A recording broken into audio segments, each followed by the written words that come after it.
Now I'm going to start by going into Commerce. I'm going to go to Products, and I'm going to create a new simple product.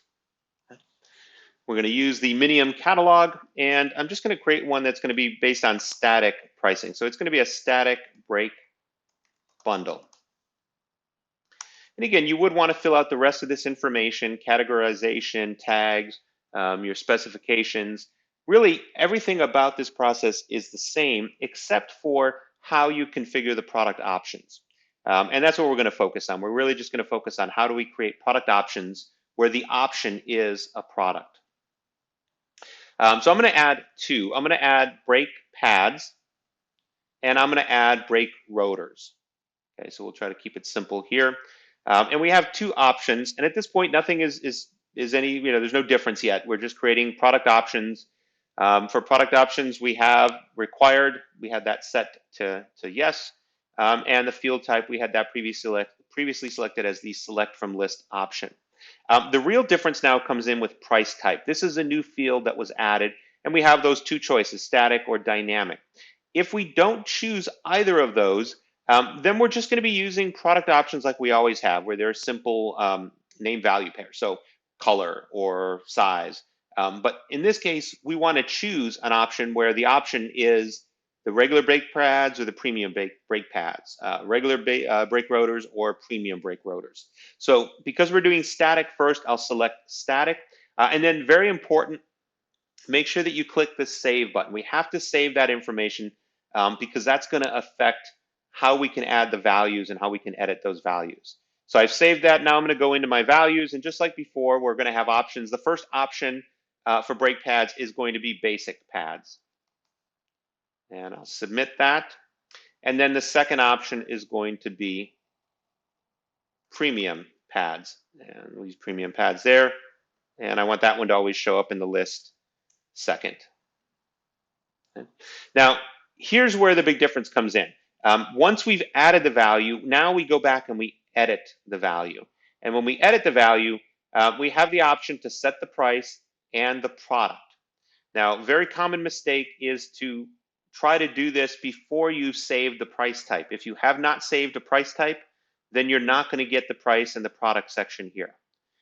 So we have our basic pads.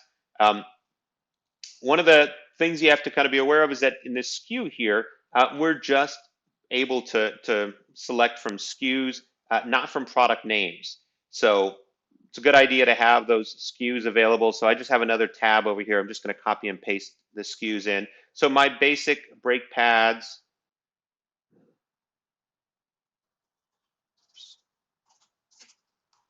start with that. Basic brake pads are going to be 93018. And this bundle is going to contain one. So when I buy one static brake bundle, I'm going to get one pad. You can set whatever quantities you'd like.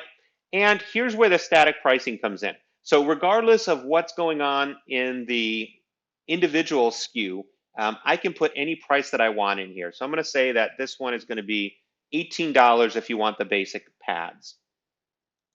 And if you go to the premium pads, and you get the SKU for premium pads, and again, you're just going to get one of them. And if you go premium, those are going to be $24. Okay. We'll do the same thing to brake rotors. Brake rotors, I'm going to add basic rotors.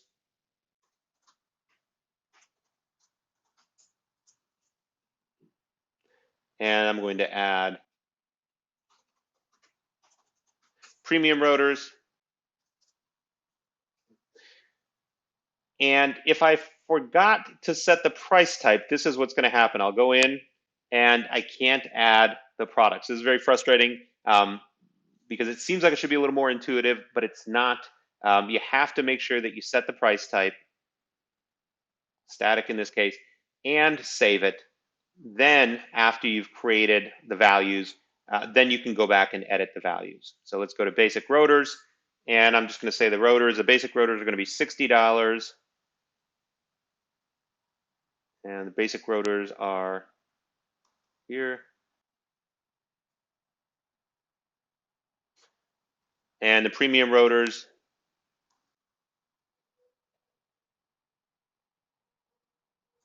are going to be here. Let's say that those are going to be $80.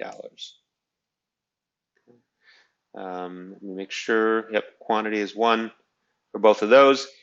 And that's it. We can close these out. We can publish this.